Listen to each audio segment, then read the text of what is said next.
La mayor parte de los engranes son fabricados conforme a los sistemas de engranes estándar dados por asociaciones tales como la ACMA, la ASA y la ASME. Los engranes estandarizados son intercambiables y su fabricación es la más económica.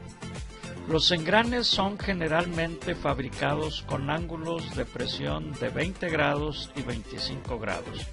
Debido a que se tienen en existencia algunos sistemas de engranes con ángulo de presión de 14.5 grados, también se fabrican engranes con estos sistemas. Estos engranes corresponden a dientes que tienen una parte con perfil de involuta y el resto con perfil cicloidal.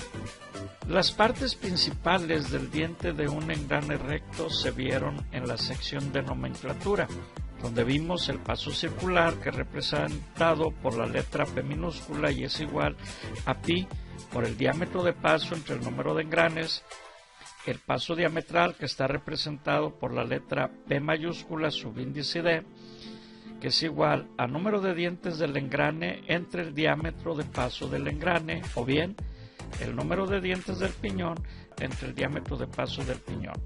El módulo métrico M es igual al diámetro de paso del engrane entre el número de dientes del engrane, o también el diámetro de paso del piñón entre el número de dientes del piñón. Los engranes helicoidales tienen sus dientes que están inclinados y forman un ángulo con el eje. A este ángulo se le llama ángulo de hélice, y este ángulo está designado con la letra griega alfa. Las formas de los dientes de engranes helicoidales se parecen mucho a las que se describieron para los engranes rectos. La tarea básica es tener en cuenta el efecto del ángulo de la hélice. La hélice de un engrane helicoidal puede ser de mano derecha o de mano izquierda. En una instalación normal, los engranes helicoidales se montarían en ejes paralelos. En este arreglo se requiere que un engrane sea derecho y el otro izquierdo, con ángulos de hélice iguales. Si ambos engranes acoplados son del mismo lado, se les llama engranes helicoidales cruzados. Se prefiere el arreglo de los engranes helicoidales con ejes paralelos porque proporciona una capacidad de transmisión de potencia mucho mayor. La ventaja principal de los engranes helicoidales sobre los engranes rectos es que el engranado es gradual.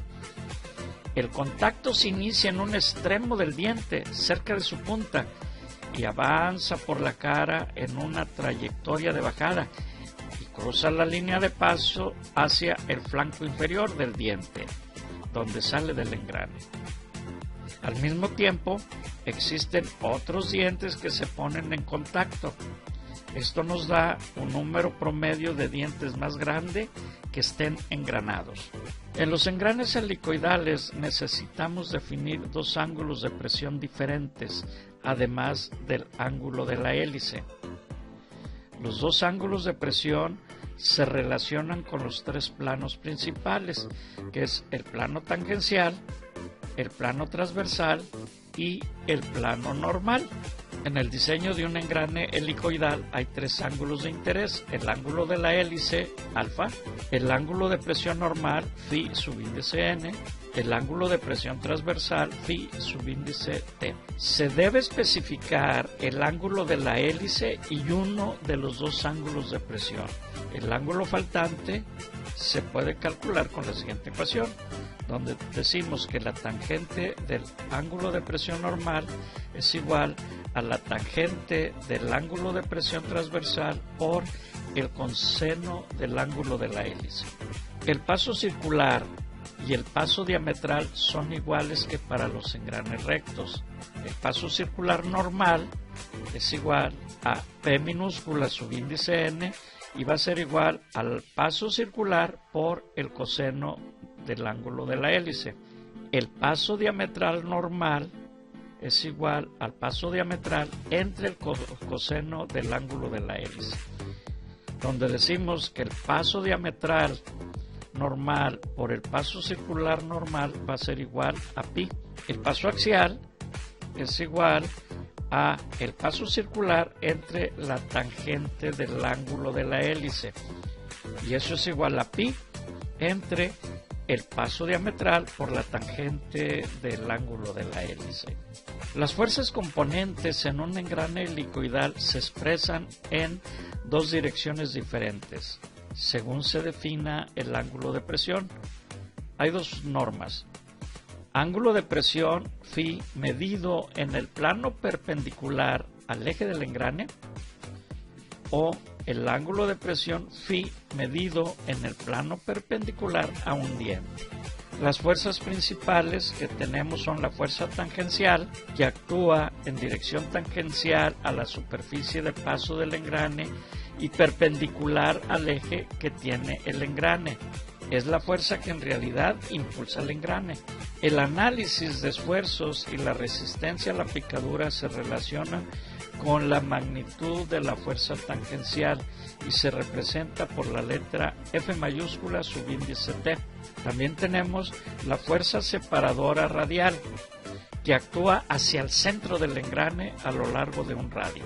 Tiende a separar las dos ruedas engranadas y se representa como F mayúscula subíndice R. Y la fuerza de empuje axial, que actúa en el plano tangencial y es paralela al eje del engrane. Otro nombre de esta fuerza es empuje. Tiende a empujar al engrane a lo largo del eje. Este empuje se debe contrarrestar por uno de los cojinetes que sostiene al eje, y por ello en general esta fuerza es indeseable y se representa como F mayúscula subíndice A. Las fórmulas que se utilizan para calcular las fuerzas: en los engranes rectos tenemos que la fuerza tangencial es igual al momento tangencial entre el radio, y la fuerza separadora radial es igual a la fuerza tangencial por la tangente del ángulo de presión. En los engranes helicoidales la fuerza tangencial es igual a la fuerza tangencial igual al momento tangencial entre el radio. La fuerza de empuje axial es igual a la fuerza tangencial por la tangente del ángulo de la hélice. Y la fuerza separadora radial, si el ángulo de presión se mide en un ángulo perpendicular al eje, es igual a la fuerza tangencial por la tangente del ángulo de presión. Pero si el ángulo de presión se mide en un ángulo perpendicular a un diente, la fuerza separadora radial va a ser igual a la fuerza tangencial por la tangente del ángulo de presión del diente entre el coseno del ángulo de la hélice. Tenemos también los engranes cónicos, que se aplica para transferir movimiento entre ejes no paralelos, por lo general a 90 grados entre sí, aunque no necesariamente. Los cuatro estilos principales de engranes son engranes de dientes rectos, engranes de dientes en espiral, engranes Herol y engranes hipoides. En el diseño de un engrane cónico de dientes rectos hay dos ángulos de interés: el ángulo de presión normal, que es entre dientes, y el ángulo del cono, que se representa por la letra griega beta.